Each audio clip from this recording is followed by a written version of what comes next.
Bienvenidos a todos y todas. Un gusto estar acá. Mi nombre es Andrea Moleto. Quienes no me conocen, la mayoría me imagino. Soy periodista, conductora de la Radio Futuro, la radio del rock, sobre actualidad, política, economía, humor, de todo un poco. Y soy la moderadora de este tremendo y exquisito, además, panel que nos toca hablar de podcast. Creo que es sin duda uno de los formatos más interesantes, potentes,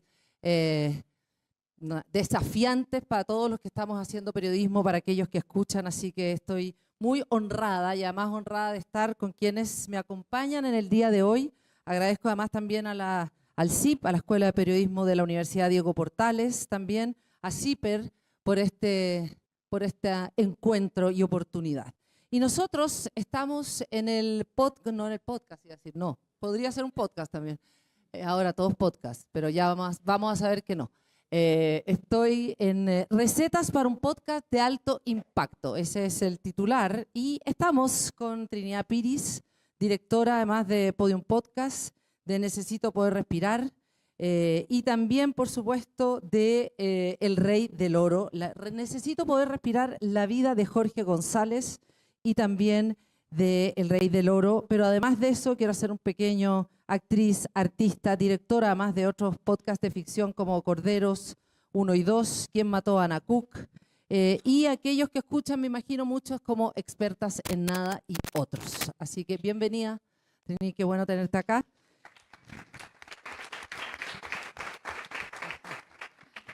También estamos con Jorge Rojas, coautor del podcast El Rey del Oro, periodista, investigador de CIP UDP. Además, ha trabajado en las revistas de Clinic, El Sábado, ha sido investigador de tremendos reportajes y además también escritor de varios libros. También bienvenido, Jorge Rojas. Un gusto. Y Nicolás Alonso, autor del podcast Necesito Poder Respirar, la vida de Jorge González, periodista, guionista, editor, también ha publicado en muchos medios nacionales e internacionales como Gato Pardo, Vice, Rolling Stone, Sábado, La Tercera, The Clinic. También fue editor de podcast de Radio Ambulante. Bienvenido.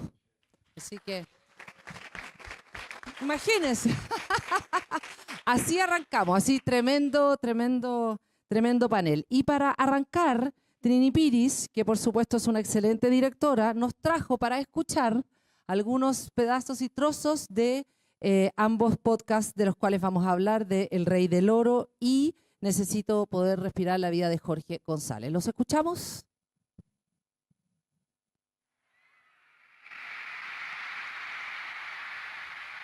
Es la historia de un ídolo del rock, de un vocero generacional. La historia de un tipo que siempre dijo lo que se le pasó por la mente. Estamos en presencia de un hombre que es talentoso, que es inteligente, que tiene poder de convocatoria y que tiene un talento especial. Estamos hablando probablemente del artista vivo más importante de este país. Un gran músico chileno. Rompe con todos los esquemas que existían hasta el momento en Chile musicalmente. Un tipo que está a la altura de Violeta Parra, de Víctor Jara. No te pares frente a mí con esa mirada tan hiriente. Puedo entender. La voz de los 80, Jorge González. Jorge González. Jorge González. Historia de Jorge González. Pero no voy a aguantar. Estrechez de corazón.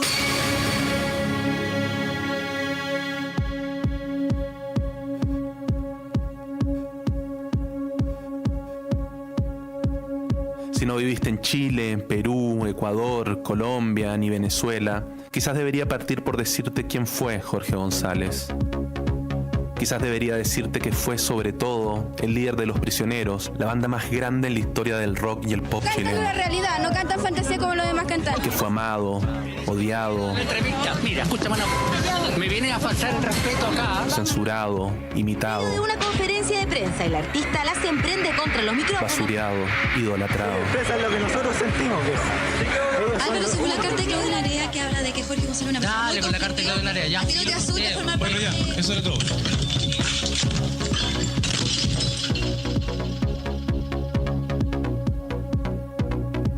Pero si ya lo conoces, sabes que no puedo contarte en pocas palabras quién fue Jorge González, que no basta con repetir los elogios de los fans, las etiquetas de la prensa, los dardos de sus enemigos. Para poder entenderlo, necesitamos saber quién fue de verdad.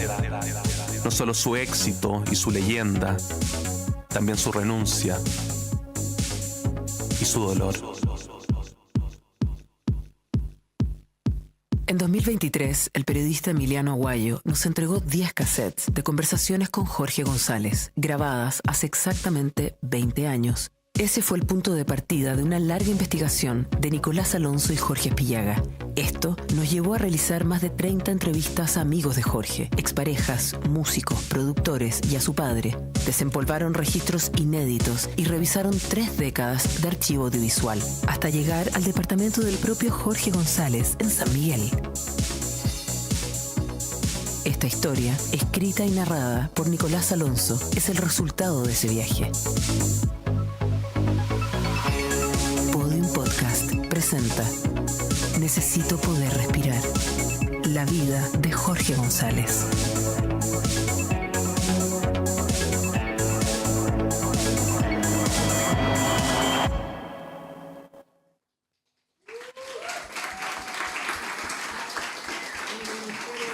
Bravo. ¿Vamos a escuchar el otro también? ¿El otro? Ya. ¿Tenemos para escuchar el otro, el Rey del Oro? ¿Algo?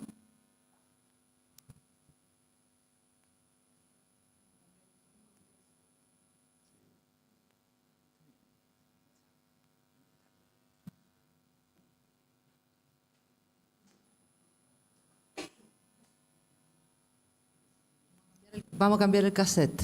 Ahora, ¿eso? Más dinero que las cuentas corrientes de Arturo Vidal y Alexis Sánchez. Así era de poderoso este joven de no más de 23 años. Entre el 2013 y el 2015, 4 empresas de Harold Vilches exportaron 1.802 kilos de oro por un valor de casi 80 millones de dólares. Perdóname, si a los 20 años eres capaz de googlear cómo exportar oro y se te ocurre toda esta maquinaria solo, o sea, chapo, te pasaste. Es una eminencia para el mundo electoral chileno. Es un ídolo para nuestros delincuentes. Estamos hablando del mayor contrabandista de oro de Sudamérica.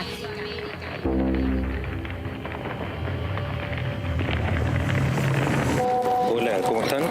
En realidad quiero contarlo todo, cerrar un ciclo, que la gente deje de pensar que hago solo cosas malas y que no me vean más como el Rey del Oro. El Centro de Investigación y Proyectos Periodísticos de la Universidad Diego Portales, CIP UDP y Podium Podcast Chile presentan Harold Vilches, el Rey del Oro. Harold del Oro. Es el llamado Rey del Oro. Como Rey del Oro. Rey del Oro.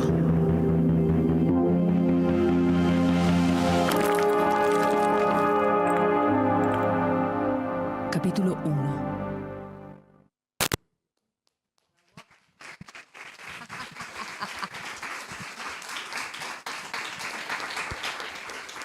Ya, vamos a partir y quiero partir con Trinidad Piris, quien es la directora además de ambos podcasts, con una pregunta que tiene que ver con el desafío que se nos pone, que es recetas para un podcast de alto impacto.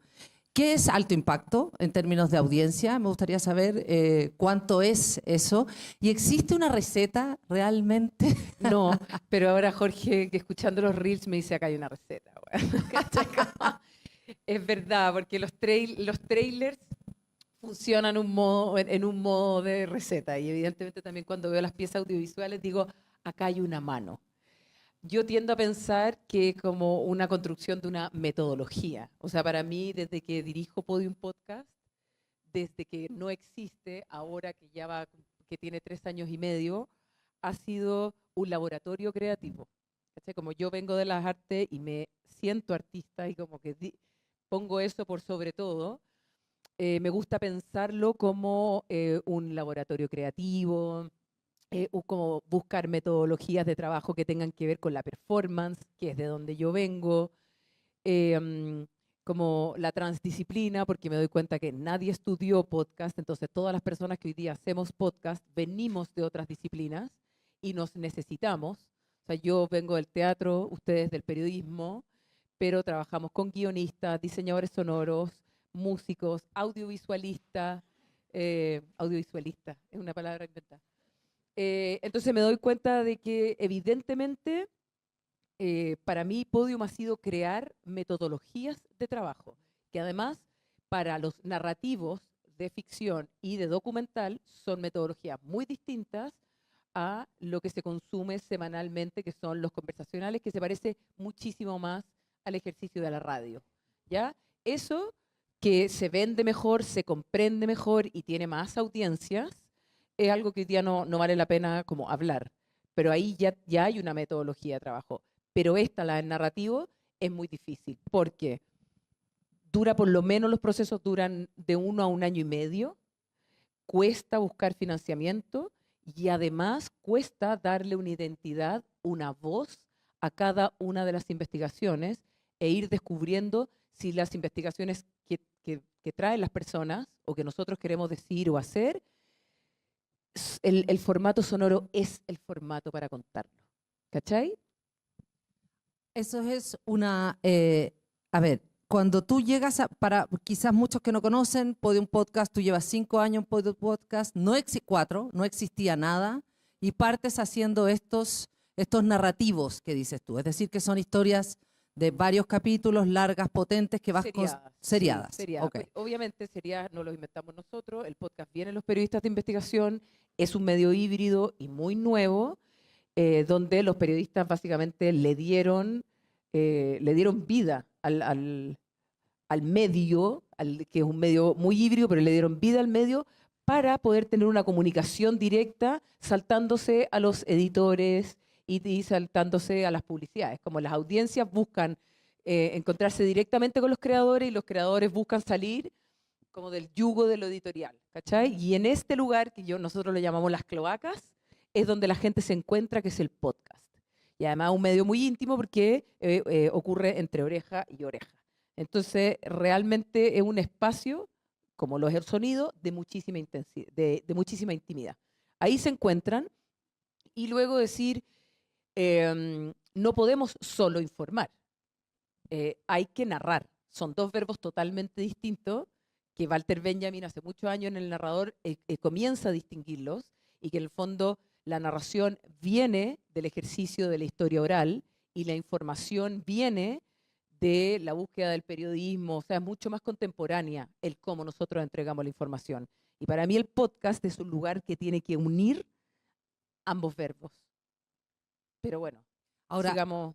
Vamos a seguir conversando, solamente les voy a dar paso al tiro a los creadores, a Nicolás también y por supuesto también a Jorge, pero a ti como directora, ¿por qué estos 2 narrativos, siendo muy distintos, los eliges y decides comenzar esa aventura que tiene que ver con un trabajo de más o menos 1 año? Porque todo parte por Ana Cook. Ana Cook, tenemos un material inédito. Yo siempre digo esto, como para mí, para levantar un proyecto de podcast de investigación periodística, necesito un material inédito. ¿Ya? Luego de eso, una muy buena pregunta gatillante.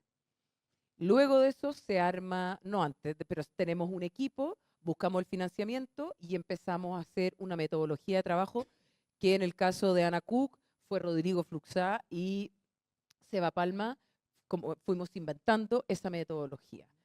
Y en esa metodología nos dimos cuenta que necesitábamos 2 narradoras y no 1, y eso fue caótico, y que no eran periodistas, eran actrices, y eso fue caótico. Pero esa es la voz de la historia, la identidad de la historia que se empezó a desarrollar con la investigación. Luego de eso viene un periodista que se llama Emiliano Aguayo y llega a Podium y me dice, escuché a Ana Cook y encontré estos cassettes de una entrevista que le hice, una larga entrevista, la más larga entrevista que dio Jorge González hace 20 años. No he oído los cassettes, pero creo que acá hay un material inédito que evidentemente el medio sonoro es el mejor medio para que podamos oírlo. A partir de eso se arma un equipo.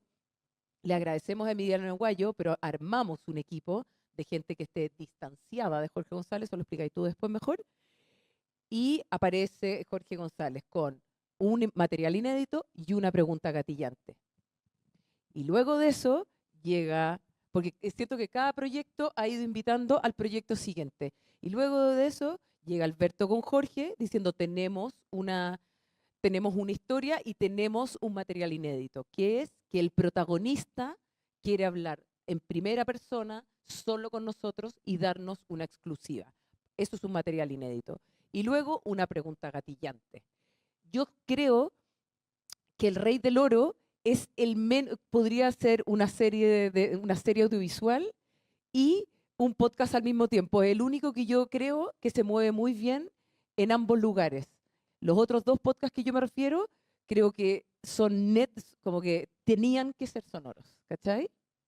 Con este creo que podrían funcionar en ambos lugares. Trans, entonces, podrían estar dentro de digamos, migrar de un formato a otro. Pero igual todos cumplen eso. Sí. La pregunta gatillante, el material inédito y que cubre muchas capas, desde los hechos, la intimidad y que hablan de un mundo más allá de ellos. Y por esas tres cosas yo digo, esto sí. Y muy brevemente, con respecto al tema de la audiencia, ¿cuánto es alto impacto? Alto volumen. Alto impacto en números es tener mucha escucha. ¿Cuántas? ¿En Chile o en América Latina? No sé, estos podcasts, por ejemplo, que son Mucho. los más El más importantes. escuchado igual es Corderos, que es una ficción. ¿Qué ficción? Que es una ficción basada en hechos reales, una ficción, pero pegó en México y eso significa que los volúmenes se dispararon. Ya.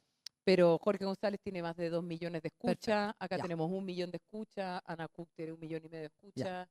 Para darnos una envergadura nomás, de alto y más impacto. allá de la escucha mucho. es que nos damos cuenta de que es lindo lo que tiene el teatro, que más allá de la escucha, te dais dando cuenta de que el boca a boca es muy bueno, que la gente está conversando, que si vaya a un carrete o que si vaya a comer, alguien lo oyó o alguien sabe, y discusión, ¿cachai? Porque no es solamente, oye, qué bueno, te felicito, sino que la conversa se empieza a volver muy rica. Y ahí yo digo, bueno, esto sí es un alto impacto. Aunque alguien me diga, me cargó, que no pasa nada, de hecho, con Ana Cook lo hicieron bolsa, pero yo digo, generó un debate y una conversación que me parece que es parte del proyecto y lo que se estaba buscando. Entonces digo, alto impacto no es solo número, es que influya en una conversación que nos modifique. Partamos por Nicolás Alonso, ¿te parece, Nicolás? Y la misma pregunta, ¿existen recetas? ¿No existen recetas? Te lo paso al tiro. ¿Cuál es la de Jorge González? O sea, necesito poder respirar la vida de Jorge González y un poco también contarnos el proceso creativo de investigación para aquellos que quizás no lo conocen. Vale, muchas gracias. Bueno, qué lindo estar hablando con tanta gente joven y en esta sala tan llena. Yo creo que no hay recetas, o sea, digo, puede sonar como una frase hecha, pero creo que la mejor receta es no tener una receta, como no pensar que para contar una historia hay que tener una serie de piezas ordenadas una detrás de otra y ya está, y mucho menos pensar que contar una historia simplemente es descubrir todos los hechos y ordenarlos, ¿no? Creo que contar una historia es algo más misterioso que eso y más interesante que eso también. Y me parece que, como bien decía Trini, toda mirada que le demos a un personaje o una historia de alguna forma siempre está hablando también sobre nosotros mismos, sobre nuestro lugar en el tiempo, sobre el país en que estamos parados, etcétera. Y al abordar la historia de Jorge González, que particularmente es abordar la historia de uno de los personajes más narrados de este país, ¿no? Sobre el que parecía haberse dicho todo, una pregunta particularmente importante era como, ¿qué puedo tener yo para decir sobre él? ¿Qué podemos tener desde hoy, desde este lugar, desde este momento de Chile, etcétera, para mirar este personaje de nuevo? Y esa pregunta siempre estuvo muy presente y siempre fue una inquietud muy grande del proyecto. Y por eso, en base a esas preguntas, y por esto digo también la idea de que no hay recetas, en el sentido de que creo que cada proyecto tiene que encontrar como su camino y tiene que entender lo que necesita, tratando un poco de ir también uno contra sí mismo, ¿no? Como contra lo que ya hizo, lo que ya funcionó. En el caso de este proyecto en particular, tomamos decisiones muy contraintuitivas, muy poco prácticas, como fue... las primeras decisiones que tomamos fue, por ejemplo, no leer ningún libro sobre Jorge González, no ver las series, como ir muy en blanco. Yo no era fan de Jorge González, porque mis papás son argentinos, entonces en mi casa no se habían escuchado Los Prisioneros, como que está, y mi coinvestigador, que era Jorge Aspillaga, tampoco es como que fuera un súper fan, entonces tratamos de convertir eso en una, si bien él podía ser una desventaja en términos como de que estábamos como muy desnudos ante el personaje, que pudiera ser una ventaja en términos de hacernos llegar una mirada más compleja y más libre de él, ¿no? Por un lado eso, por otro lado decidimos que nadie opinara sobre él, o sea, que todas las entrevistas fueran a gente que hubiera estado ahí, como en sus momentos de victoria, de derrota, de enfermedad, de éxito, ¿no? Y la tercera decisión que tomamos fue pedir la entrevista a todo el mundo menos a Jorge González, porque queríamos, obvio, estas son decisiones como intuitivas, uno después acá puede parecer que la tiene muy clara, y en el momento sentíamos como que no teníamos que ir con Jorge, y mirado desde hoy entiendo que lo que buscábamos era como poder entender en el remoto caso de que estuviéramos sentados frente a él en algún momento del camino, qué era lo que de verdad queríamos saber y qué era lo que nosotros teníamos para aportarle desde nuestra mirada de su vida, ¿no? Y para eso necesitábamos que ese fuera el final del camino.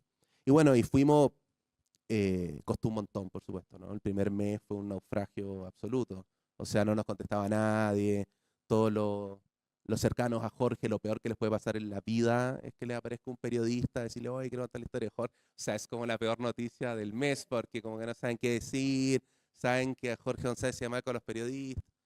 Pero bueno, fuimos de a poco, como capa por capa, de afuera hacia adentro, desde los técnicos, a los músicos, de músicos, productores, amores, compañeros de liceo, profesores, a su padre, hasta que finalmente cuando estuvimos sentados frente a él, entendíamos que un poco la pregunta de la serie tenía que ver con, de alguna forma, como con el éxito, ¿no? Como con la tensión y la paradoja entre tratar de ser un artista verdadero, que tenga algo genuino que decir y que respete su mundo interior y tenga algo que decir al mundo, y cómo eso, o el talento, te puede llevar a que una industria te consuma, te trate de transformar en todo lo que se supone que tenéis que hacer en la vida para hacerla, ¿no?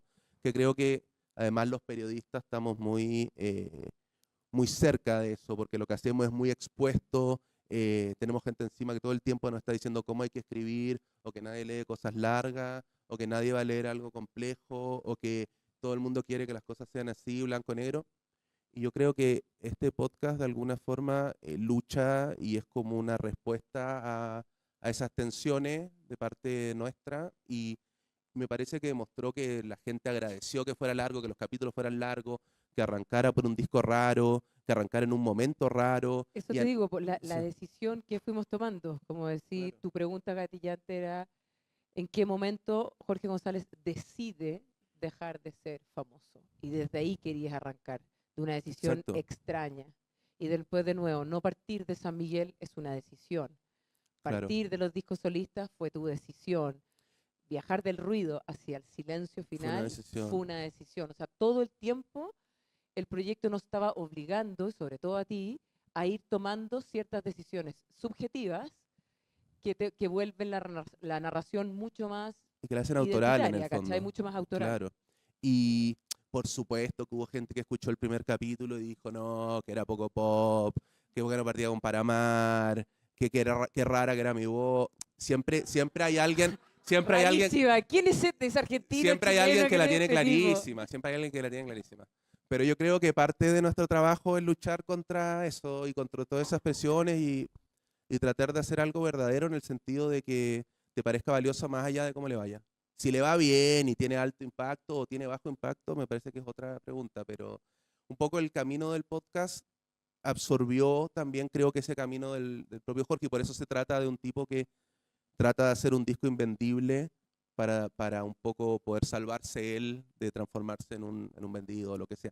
Que creo que es una mirada como muy contemporánea en el sentido que, nada, si hay un momento en que estamos obsesionados con las views, con cuán alto estuviste en el ranking de Spotify, como en que parece que el valor de algo se mide como en cuánta gente te puso un dedo para arriba, es hoy. Entonces creo que ir a buscar a Jorge para mirar y que nos diga, mira, ojo, igual ser un creador también puede ser otra cosa, me parece que es lo que busca al entregar el podcast, como en este momento, y la mirada nuestra sobre Jorge González. Muchas gracias. Para partir, sigamos. Jorge Rojas, la misma pregunta con respecto al Rey del Oro. Receta, alto impacto, y también después a ambos vienen, ustedes dos vienen del periodismo escrito, tal cual como dice Trini también, ¿no? Es decir, si no, aquí ustedes están haciendo camino. Y cómo también fue ese tránsito, ¿no? Un gran entrevistado que llega y que dice, quiero contar mi historia, ahí parte tu podcast y parte el viaje. Claro, se escucha, ¿cierto? Sí. Primero, gracias por la invitación también. Estaba pensando en esto de la receta, lo estábamos conversando antes. También estoy de acuerdo en que no hay receta o no hay una receta. Hay distintas recetas. Lo que yo sí veo es que igual hay una metodología. Esto no se puede transformar en el trabajo irrealizable que dura 4 años, 5 años, porque tiene que salir, digamos, ¿no? Entonces hay una metodología de trabajo y eso es clave porque viabiliza los procesos creativos y se aplica en varios niveles. En la investigación o antes incluso en la búsqueda de la historia, ¿no? Es como decir, bueno, ¿qué hace que una historia tenga un alto impacto? ¿O por qué esta historia y no otra? Luego en el proceso investigativo, en el proceso de guiones, que es un proceso también súper colaborativo, y finalmente en el proceso de montaje también. O sea, hay como varias etapas en las que hay metodología, pero siempre, y esto es súper importante, digamos como que hay un espacio en el que no haya nada, digamos, en el que está muy preso del azar, de lo que ocurra, de el juntarse y no saber de qué es lo que vamos a conversar, porque el podcast no se trabaja con un archivo que no tenga vida, ¿no? O sea, el podcast en general, los trabajos periodísticos, no se trabaja sobre una materialidad como que está muerta, ¿no? O sea, tiene vida. Y a mí me gusta mucho como esa frase que define un poco cómo las obras van armándose, van creciendo, que tiene que ver con que las historias muchas veces se hacen a sí mismas. Como que uno logra contener algo, pero generalmente los personajes o los protagonistas buscan un espacio. Lo mismo pasa con el narrador, ¿no? Encuentra una voz. Y esto ha sido un aprendizaje, en verdad, como a lo largo de estos años, porque como tú decías, Andrea, nosotros no venimos del podcast, y lo decía Trinidad también, como que nadie viene del podcast tampoco.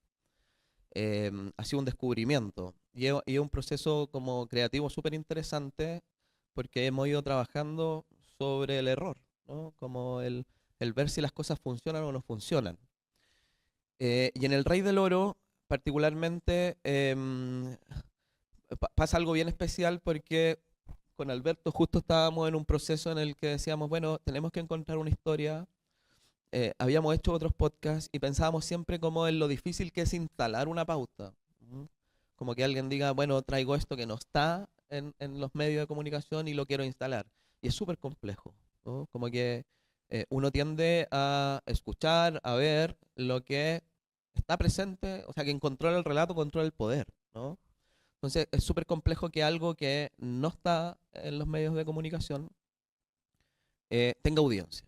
Entonces estábamos pensando en una historia donde el personaje fuera medianamente conocido, donde no hubiera que hacer mucho para que la gente al menos supiera quién es. Y estábamos en esa búsqueda cuando de repente aparece Harold Vilche mandando unos mensajes diciendo, oye, quiero hacer algo. En verdad el mensaje inicial no era ese que escucharon, sino más bien era como, oye, pucha, Julio César Rodríguez me está ofreciendo una entrevista. Y era como, ¿la doy o no la doy? Yo había hablado con Harold Vilche 3 años antes, así, y aparece con ese mensaje. Le dije, pero ¿qué querí? ¿No? O sea, ¿qué quería hacer? Estaba todo el tema de Tonka Tommy, Paris Bet, del caso Relogio. No, quiero contar mi historia, decía. Entonces dije, bueno, el peor lugar para ir a contar tu historia es un programa de televisión en el que está 40 minutos, ¿no? Entonces le dije, bueno, hagamos un podcast, ¿no? Hagamos un podcast. Y fue como, ya, hagamos un podcast. Entonces lo citamos a una reunión, digo, con su pareja, y fue tratar de convencerlo porque él tenía eso como que dice al final, como quiero que no me recuerden como el Rey del Oro, y es como el podcast se llama El Rey del Oro, pero además como que no hay mucho currículum más como que uno diga, oye ya, pero aquí echamos mano, ¿no? Entonces fue como, en esa reunión, claro, me acuerdo perfecto que fue como, ok, nosotros vamos a contar tu historia, pero esto no es una agencia de comunicaciones, ¿no? O sea, no es que vamos a escuchar tu versión y vamos a contar tu versión. Vamos a contar tu historia, y esto implica que vamos a entrevistar más fuentes, y es probable que el relato final que salga de esto, van a haber partes que te van a gustar, van a haber partes que no te van a gustar, pero es tu historia, o es una interpretación de tu historia. Y extrañamente, porque uno podría decir, no, ¿para qué? ¿No? El personaje dijo que sí. Entonces, estaba pensando en cuál había sido esa pregunta inicial, porque en ese momento creo que no había una pregunta inicial. Y por eso tal vez no hay recetas, ¿no? Porque no estaba esa pregunta inicial. Nosotros empezamos a hacer las entrevistas casi desnudos de información, digamos, no sabíamos mucho de Harold, salvo lo que había salido publicado. Entonces fue como, hagamos un trabajo más bien cronológico. ¿Quién es Harold Vilches? Y repetirle ciertas preguntas. Hicimos 12 entrevistas con él. Las primeras fueron de 3 horas, larguísimas. Entonces era como, va a venir una vez y se va a aburrir y no va a venir. Y volvía. Y era como, ¿por qué vuelves, Harold? No, me sentí un poco intimidado, pero después me sentí bien.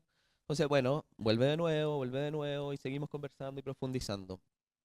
Y en ese proceso de investigaciones que dijimos, bueno, vamos a Podium, porque nosotros manejábamos muy bien el proceso de investigación, pero de contar una historia en audio estábamos muy vacíos, digamos, ¿no? O sea, entonces, habíamos escuchado a Ana Cook, estaban en proceso ustedes de Necesito Poder Respirar.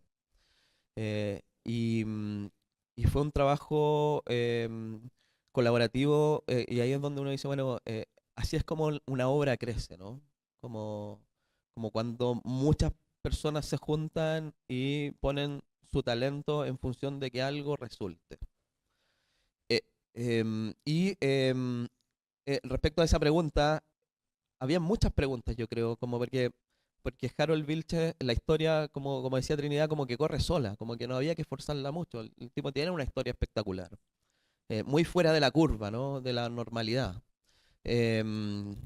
Pero que tenga una muy buena historia no quiere decir que uno, al relatar la suma de hechos que contiene la vida de Harold Vilches, que la construye, que permite elaborar este personaje, no logra entender al personaje todavía, ¿no? Es como le dice, conozco a Harold Vilches, pero no sé quién es. Y esa pregunta la hiciste tú. Sí. Yo decía, esto es pura hazaña al principio, pero ¿por qué me importa a mí? ¿Por qué me conmueve? Exacto. Hasta que también nos dimos cuenta de que hablaba sobre el viaje de la ambición, sobre el viaje del dinero, sobre las cosas que aparecen y luego desaparecen. Exacto. Y ahí empezaron a aparecer nuevas capas en la historia, que es, yo creo que que es el viaje, ¿no? Esta historia tiene por lo menos 3 o 4 capas, incluida la historia más superficial. Y había una idea de que este personaje hay que construirlo a partir de la ambición. Y en esto de la pregunta, a mí me gusta una pregunta que hizo Luciano en algunas de las entrevistas cuando empezamos a difundir el podcast, que decía que era como, ¿qué tanto de nosotros mismos habla la vida de Harold Vilches, ¿no? Como esta idea de la ambición desmedida. Y que no tiene que ver necesariamente con el oro, ¿no? Si acá no nos dedicamos, no sé, ustedes, pero no nos dedicamos al tráfico de oro, ¿no? Pero tenemos ambiciones, ¿no? Entonces uno no necesariamente puede tener la ambición por el oro, pero podemos tener ambiciones desmedidas donde uno dice, oye, igual tengo algo de Harold Vilches. Tengo algo de Harold Vilches. Y la idea era construir a ese personaje que fuera cada vez creciendo más desmedidamente, hasta que en un momento, cuando uno tiene que sentir empatía por el personaje, porque si no, no hay forma de que esto se escuche. Y la idea era construir a este personaje en función de eso, como de que mientras yo más lo escucho, más lo envidio. Y que también es una persona común y corriente, Claro. que desde el computador de su casa entra a Google y lo que nos decía mucho, como la hizo. Claro. Este weón es un ciudadano promediadísimo y la hizo. Claro, ¿Por como qué yo no? Este La gente chileno estaba pillo. muy enganchada con eso. Claro, el chileno pillo. El chileno pillo. Entonces, eso dura hasta el 4º capítulo, pero ahí es donde uno dijo, bueno, ahora, todo esto que tú sientes por Harold Vilche, te lo voy a destruir. Ujú. Todo esto te lo voy a destruir. Entonces, pasaba que a mí gente me decía en algún momento, oye, qué buen personaje, ¿por qué no se me ocurre a mí? Me dan ganas de invertir.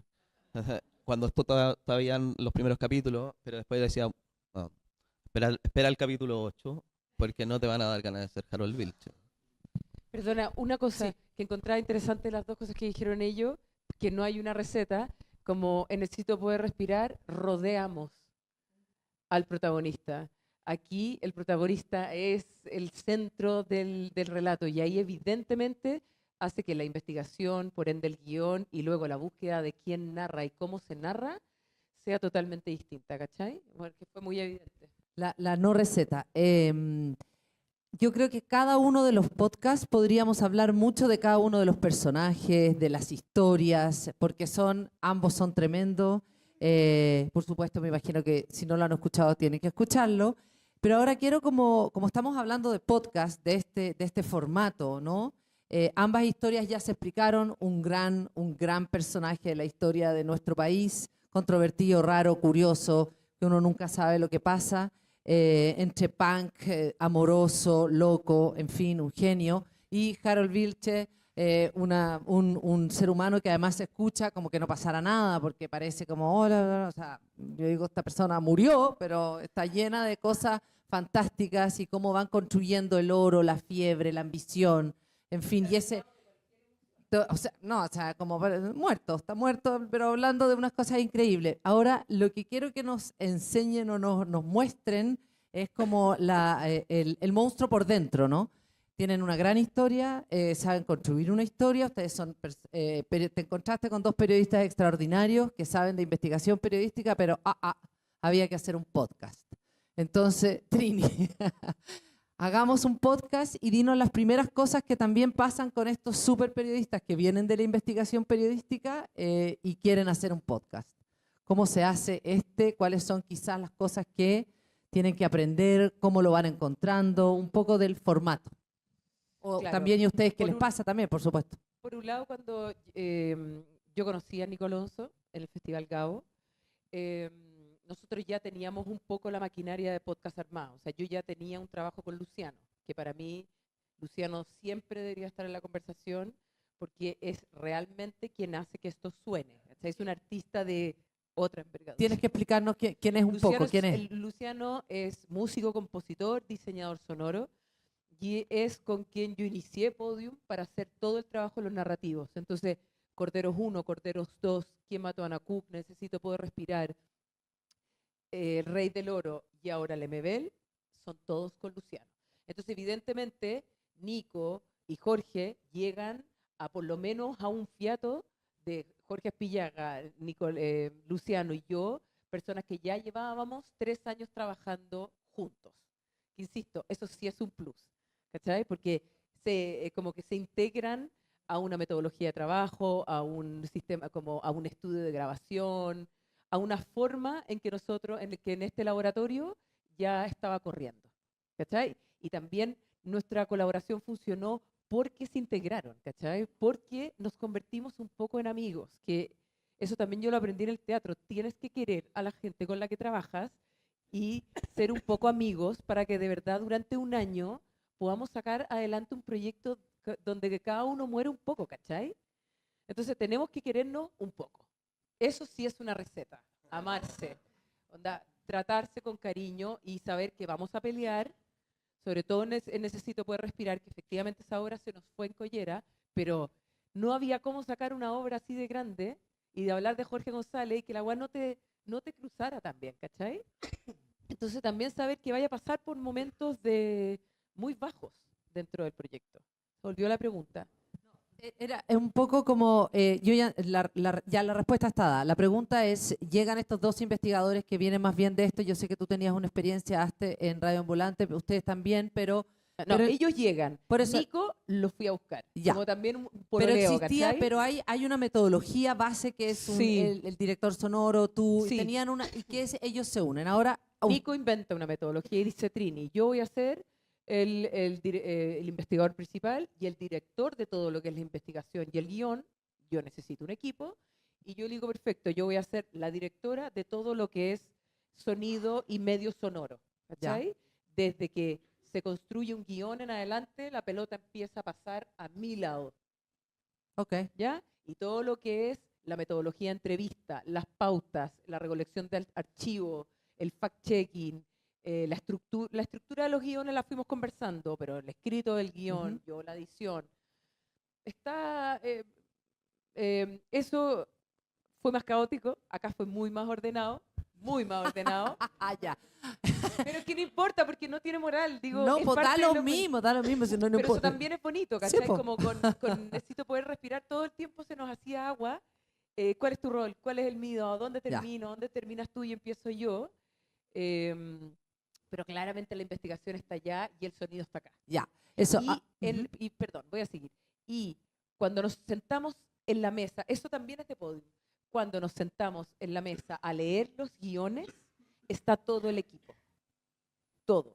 Está Luciano desde el día 1 construyendo conmigo el guión sonoro. Entonces, mientras Nico y Jorge leen, yo con Luciano estamos. Ya, esto se puede decir, esto se escucha aquí, esto no funcionaría aquí, mira, aquí vamos a ir a buscar. Entonces, empezamos a construir el guión sonoro mientras ellos están leyendo los guiones.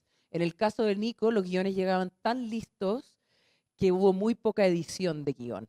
Entonces fue más empezar a armar el cuerpo de canciones, el cuerpo del sonido, cómo vamos a distinguir los cassettes, los archivos, la voz de Jorge hoy día, cómo vamos a utilizar las canciones.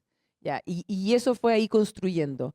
Aquí llegaban los guiones y hubo mucho más edición de guión, de encontrar un poco cómo acercarnos al personaje, cómo ir contándolo y cómo construir la sonoridad. Porque acá era más fácil, porque Jorge González nos regala un cuerpo de canciones de otro nivel, pero acá era un tipo muy desafectado contando una historia, que los hechos eran magníficos, pero le faltaba toda la capa sonora, ¿cachai? Y ahí es donde Luciano empezamos perfecto. Cómo suena la caída, cómo suena la gloria, cómo suena el derrumbe, cómo suena la ambición. Y ahí empezamos a hacer un trabajo creativo sonoro, que es muy distinto a este, donde había que inventarle como un mesianismo, emociones, cosas que el personaje no tenía para poder robustecer la historia, ¿cachai?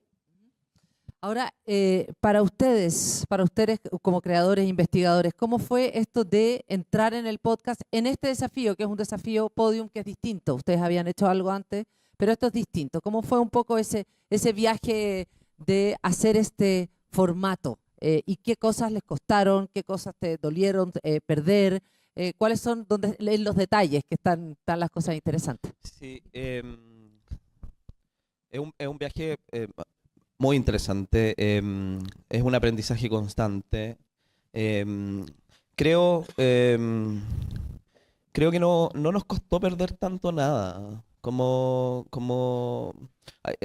el trabajo periodístico es así, ¿no? Como que uno... yo vengo de las revistas, entonces como que estoy muy acostumbrado al tema de la edición. Porque entiendo que el editor o la editora no te saca cosas porque quiere sacártelas, ¿no? Es porque quiere que el texto se lea mejor, porque el trabajo quede mejor escrito. Entonces, a mí no me duele perder algo. En la discusión, uno siente que hay un cariño porque esta obra quede mejor representada. Entonces, en general, como que no me afecta perder material. De hecho, teníamos en algún momento cuando empezamos dijimos esto eran 10 capítulos y después dijimos que eran 8. Pero además sacamos una historia grande, sacamos una historia de un capítulo, era un capítulo entero que dijimos este pedazo no va porque nos lleva para otro lado. Entonces dejamos fuera varias cosas. Lo que sí es como es distinto el formato de presentación, ¿no? Que es como sonoramente no es como que uno ponga en página las cuñas de tus entrevistados. Esto no es, ok, tengo 2 entrevistas de Harold, ya hago una edición y lo pongo, ¿no? Pues como decía Trinidad, hay que construir una atmósfera donde este personaje transita, donde el personaje se va construyendo. Y de eso, ninguno de los dos con Alberto éramos expertos en eso, entonces fue un aprendizaje constante, digamos, de Trinidad y de Luciano. Ahora yo me siento mucho más capacitado para, digamos, opinar respecto al audio, pero porque también entiendo la lógica con la que funciona el podcast, ¿no? Como que uno dice, no sé, estamos trabajando ya en otro con Alberto, entonces cuando voy a las entrevistas pienso en sí, o sea, es que es distinto, claro, hacer una entrevista para un medio escrito que hacerla para el podcast, porque a veces pienso y digo, bueno, pero el narrador tiene que presentar al personaje, o a lo mejor si yo a cada uno de los entrevistados los hago presentarse o describirse, funciona mejor. Hay algunos personajes en el podcast que estamos trabajando ahora que no están disponibles, ¿no? Porque se murieron. Entonces dice, ¿cómo logro que estos personajes aparezcan? Son los amigos y los familiares los que cuentan la historia, como cuando uno hace un perfil de un perfilado que no quiere dar una entrevista, o consigo material de archivo y los hago hablar. Y cuando los hago hablar, conecto con la emoción de los personajes, ¿no?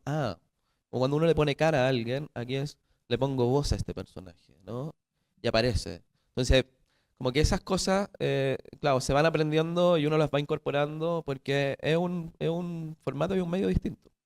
Y ahí, Nicolás, también yo creo que la pregunta es distinta para ti porque tú tenías una experiencia, el personaje tiene todo lo contrario, es demasiado gigante, tiene demasiada sonoridad, y ahí cuáles fueron tus dificultades también.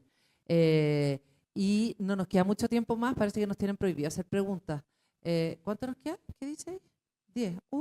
Ya. Sí, vamos a que él responda y vamos a hacer, yo propongo que hagamos realmente preguntas muy concretas, puntuales, precisas, sin mucho cháchara, digo yo. ¿Cuáles fueron tus desafíos que es distinto en el caso de Jorge González? Sí, bueno, yo venía trabajando hace 3 años en podcast en Radio Ambulante, que es un proyecto, bueno, muy conocido, pero que tiene como grandes virtudes, pero también tiene una fórmula como más chica, ¿no? Y de alguna manera yo me había ido de ese proyecto justamente porque necesitaba como poder un poco saltar más hacia el vacío, como buscar como algo más personal, más autoral, y en ese sentido trabajar con Trini y Luciano, más allá del talento, digamos, enorme que tienen, fue muy interesante en el sentido que me pareció como muy libre el trabajo. Yo me acuerdo de las conversaciones con Trini, era como, bueno, ¿cuántos capítulos son? Y era un poco como lo que te salga de adentro, ¿no? ¿Cuánto duran? Como que creo que hubo una apuesta de todas las patas del equipo porque la obra como que se encontrara a sí misma.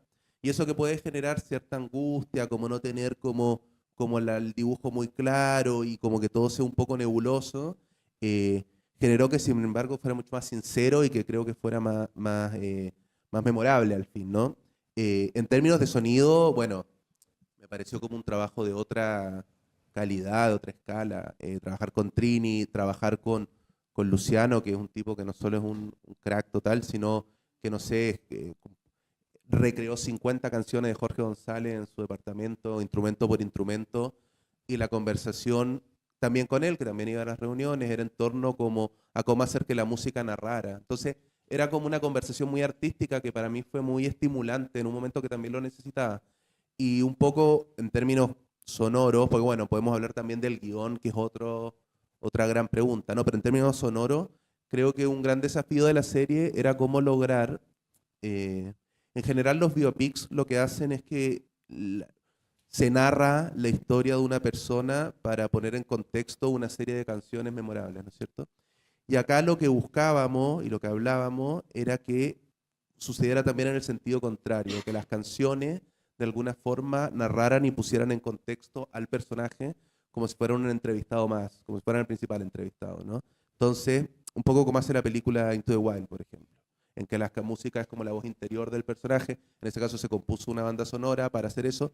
En este caso la obra ya existía, pero teníamos un artista tan verdadero, como tan honesto, que puede decir A, B, Z sobre todo, pero que donde pareciera nunca mentir, donde hay algo como sacro en sus canciones. Entonces, ¿cómo hacer que la música hablara narrativamente? Creo que ese fue el gran desafío sonoro, narrativamente hablando, de la serie, aparte de muchos otros que podrá hablar Trini. Bueno, obvio que hubo mucha búsqueda, ¿no? Y también, como de lo que mencionaba Trini, los momentos como más de tensiones o de etcétera, tuvieron también que ver con un proyecto en que, no sé, yo en mi contrato decía que tenía que hacer 5 entrevistas y terminé haciendo 30. Luciano pensaba que iba a hacer capítulos de 25 minutos, ¿cachai? Como... No, pero eso fue una decisión. Lo que quiero decir es que fue una obra en que todo el mundo terminó haciendo mucho más de lo que se suponía que tenía que hacer porque le parecía que estaba haciendo algo grande. Y eso que como que empezó a desbordarse fue lo que creo que se nota. No sé, el último capítulo de 1 hora y 20 y era como, ya está. O sea, loco, escribe lo que queráis, Luciano mete todo ya, y si no lo escuchan, ¿qué importa? Y creo que tiene eso como medio Jorge Gonzaliano. Bueno, me queda claro que yo creo que nos quedó claro cuáles son también los corazones de cada uno de los proyectos. Para ser justa con el tiempo y también para darles a ustedes tiempo, propongo que hagan preguntas breves, insisto, breves, concisas. Tenemos 10 minutos para contestar, 15 minutos para contestar, para que ustedes hagan sus preguntas y para que contestar nosotros. Así que invito a los panelistas también a ser breves porque el show debe continuar. Ya, no sé si alguien quiere preguntar.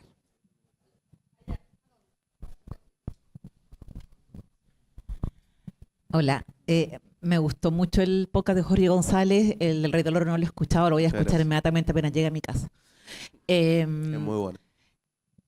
La pregunta es, al comienzo ustedes dijeron que para hacer un podcast tenía que haber como condición, entre las dos condiciones que tiene que haber una pregunta gatillante. Para mí el podcast de Jorge González narra una historia sobre la tensión entre un artista y la industria del entretenimiento. ¿Por qué eligieron como momento gatillante el momento en que Jorge González decide dejar de ser famoso? Porque, no sé, o sea, yo creo que hay una respuesta como más intelectual y una respuesta más emocional a esa pregunta. La respuesta emocional es porque me llamó, no sé, porque algo de eso como que me habló a mí y sentía que eso algo tenía que contar al mundo de hoy, como así creo que en el momento como que uno lo siente nomás. Elaborándolo, creo que hay un momento en que de alguna forma él enfrenta como cierta bifurcación entre el Jorge González que pudo haber sido y el que en definitiva terminó siendo, ¿no? El que, podríamos decirlo como el que lo llevó a no estar sentado en la mesa de Gustavo Cerati y de Fito Páez, sino en la de Violeta, Víctor Jara, ¿no? Que es como el artista que busca ser un cantor popular, como en el sentido mayor de la palabra, ¿no? Ser alguien que le hable a su pueblo y que el pueblo diga finalmente si él es un artista, que es lo que dijo Víctor Jara, ¿no? Entonces, que sale al final como una cita en la serie. Creo que ese momento en que él como que enfrenta el lugar a donde lo lleva su genio, ¿no? Él es un genio que nace en el peor de los contextos, en un barrio obrero, en un país en dictadura, y de alguna forma su talento lo lleva a un punto en que está a punto de transformarse en todo lo que se supone y lo que todos esperamos que llegue a ser. Él se da cuenta que todo eso, toda esa idea del éxito parece ser una traición, ¿no? Y una derrota de alguna forma, que creo que es algo muy chileno ver también hacia el arte.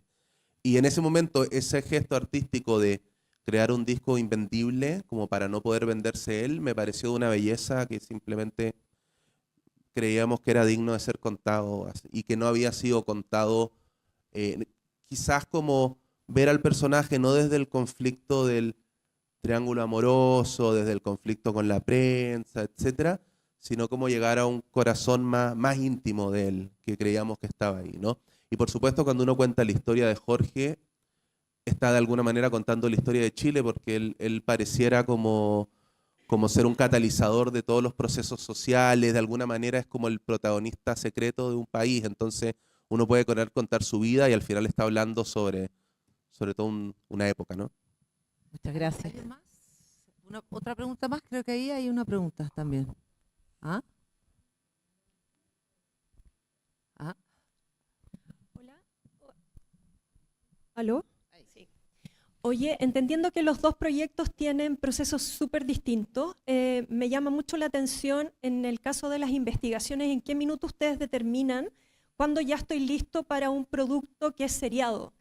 Lo pienso, yo trabajo en audiovisual y uno más o menos tiene que cranear cuando tiene una serie, qué es lo que voy a destinar a ese proceso, en cuántos capítulos.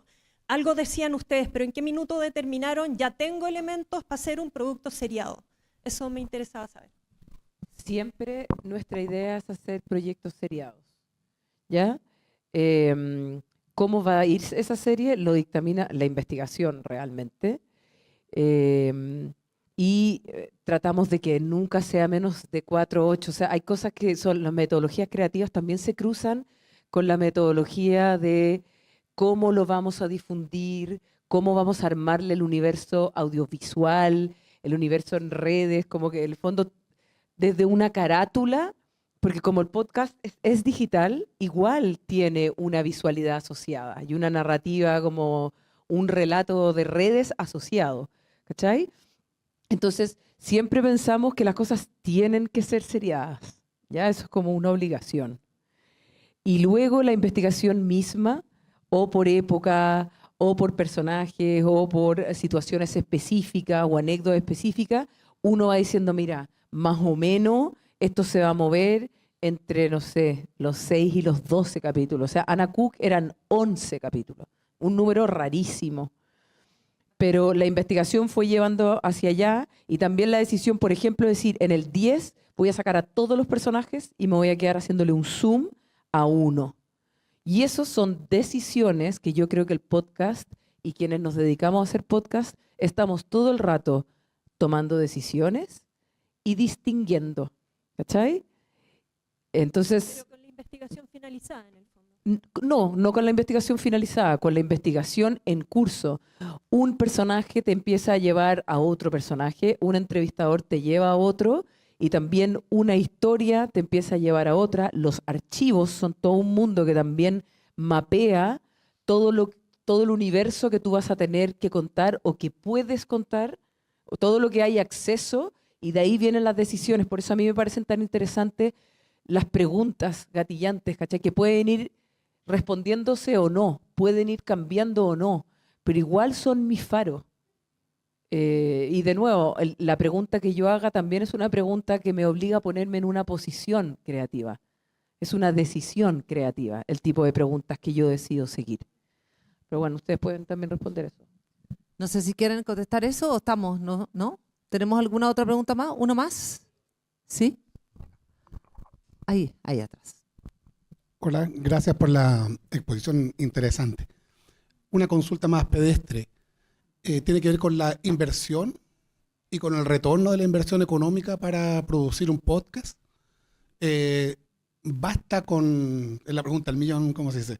Basta con lo que te puedan aportar, me imagino, si lo pienso como YouTube, como piensan esas redes, ¿basta con el retorno que te da la propia audiencia o se requieren fondos privados o públicos para hacerlo? Y en base a esa misma pregunta, detrás de sus producciones, ¿hay una estrategia de marketing o una estrategia comercial para el financiamiento y mantenerse después? Gracias. Hay una inversión, no hay retorno monetario, no hay una estrategia. Lamentablemente, o sea, hay una inversión monetaria que son distintas en cada caso. Es distinto si tú hablas de un original de Podium o si haces una coproducción. O si viene un tercero a decir yo quiero que Podium sea una productora. Todos esos son distintos modelos. En este caso son dos modelos distintos. Tenía una coproducción donde ambas instituciones o marcas pusimos nuestras horas y nuestras expertices y después eso se valoriza, pero no hubo una transacción. Acá es distinto, es una inversión de Prisa Media por hacer este proyecto. Lamentablemente nos ha costado mucho y también hay una resistencia a que marcas o gente pague porque hay que darles derechos y nosotros encontramos que es delicado hablar de Jorge González y que lo auspicie Escudo. Así estamos usando su música, además. ¿Ah? Y estábamos usando su música. Estábamos usando su música, no está, entonces es súper delicado. O en Anacuc, nadie se quiere asociar a un asesinato, a un abuso, o sea, son cosas muy oscuras y en Cordero también nos pasaba lo mismo. Cosas que las marcas comunes y corrientes que pagan los conversacionales no quieren asociarse a los narrativos, ¿ya? Las productoras independientes postulan a fondos, tanto nacionales como internacionales, entonces es muy distinto a lo que puede hacer Prisa y Podium. Y el problema también que tiene hoy día el periodismo, el podcast narrativo, es que tiene altos niveles de audiencia, alto nivel de impacto y de conversación, pero tiene cero retorno monetario porque Spotify no te paga, porque no es una industria independiente como lo es los sellos musicales y la industria de la literatura. Entonces no tiene retorno. Y en YouTube tiene un retorno bajísimo que no da ni para pagar los sueldos. Entonces, yo todavía creo que ese es un problema que no tengo solo yo, que veo que las pocas productoras que se dedican a esto, que son cada día menos, tienen una seria dificultad de hacer esto sustentable. Y yo creo que tiene que pasar un poco lo que hace Zipper. O sea, la audiencia tiene que pagar como ustedes pagan Netflix y yo pago Netflix y tenemos series de calidad. A mí me impresiona que todo lo que hagamos sea 100% gratuito. Hay una parte mía que le duele y hay otra parte mía que es como un regalo de amor, pero me parece impactante igual que el podcast esté de moda, que la gente toda esté escuchando y que no tengamos sistemas de monetización que hagan que esto sea una industria que se mantenga en el tiempo. Entonces, eso da para otra charla porque es un problema. Es que eso era, justamente, tenemos que cerrar, pero yo también lo habíamos conversado con la Trini, que yo creo que el tema del podcast como industria, como es otra charla, porque son otras conversaciones, porque por qué sí, por qué no, lo que habla, los derechos, lo que dices tú, ¿no? Sí. Sí creo que es bueno que las universidades, ya que estamos en una universidad, pueden tener como un rol que cumplir. No solo porque el podcast es un formato que es muy posible de hacer para un estudiante, yo veo como es más barato que hacer una película, una serie, entonces muchos estudiantes están haciendo ya proyectos de podcast buenos. Agustín, acá uno sacó un podcast hace un mes, El Desolado, ¿pueden escucharlo? El Desolado, sobre la historia del tipo que compuso Valparaíso, la canción de Yo no he sabido nunca de su historia. Bueno, y creo que es importante que las universidades, y creo que esta universidad lo hace, y que es importante que muchas más universidades como tomen un rol en la generación de periodismo, no solo de investigaciones académicas, sino como que, dado que son lugares en donde pensamos el periodismo, etcétera, es un buen lugar desde donde empujar el podcast y cualquier industria que básicamente necesita de una buena grabadora, un buen músico, un par de personas que sepan hacer lo que hacen y se pueden hacer grandes cosas. Entonces, eso me parece como relevante dentro como de esta crisis del periodismo que desde que nació está en crisis. Pero no solamente una crisis, porque cuando cerramos así, igual cerramos en un modo derrotista, pero hay algo muy lindo del podcast. Es un medio muy nuevo, pero es que muy nuevo, ¿ya? Es un medio transdisciplinario, que también es bonito pensar que los periodistas necesitan artistas, los músicos necesitan que el fondo, los audiovisuales, todos tienen un rol. Eso es algo muy rico. Y luego que es un medio que está en vías de desarrollo. Entonces, podemos seguir inventando formas y metodologías, no solamente para contar historias, sino que para financiarlas. Y como es nuevo, y conocemos muy pocas cosas nuevas el 2025, porque pareciera que siempre todo está hecho, igual hay una luz para no terminar en modo como baja, pero es una labor que implica ponerle cabeza, ponerle pensamiento, darle la vuelta, y eso también es rico, ¿cachai? Porque nos vuelve activos, no pasivos. Entonces, quiero dejar con una nota alta. Sí. Podemos seguir pensando cómo. Y el periodismo siempre ha ha luchado por existir desde el día uno. O sea, muchas veces cuando dicen, no, es que los medios están en crisis. O sea, nació el periodismo y al día siguiente alguien estaba diciendo, oye, ¿cómo nos van a pagar por hacer? O sea, creo que es una pregunta propia de hacer algo que no es un producto simplemente de consumo, sino algo más relevante que eso, que pone en tensiones muchas cosas y que entrega mucho, ¿no? Me parece que es una batalla el periodismo y lo va a hacer siempre. Aquí en CIPER y CIPER mismo ha buscado sus modos de financiamiento, de fidelidad, de activar a la audiencia, de hacer periodismo de calidad. O sea, estamos en un festival que sobrevive gracias a sus estrategias de imaginación también, ¿cachai? Y el podcast necesita lo mismo, por favor. Resistencia, como se dice, ¿no? Seguimos.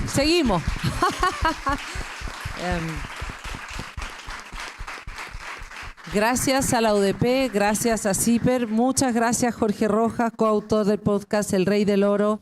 Muchas gracias también Nicolás Alonso, el creador del podcast de Necesito Poder Respirar de Jorge González, y Trinidad Piris, directora de Podium Podcast.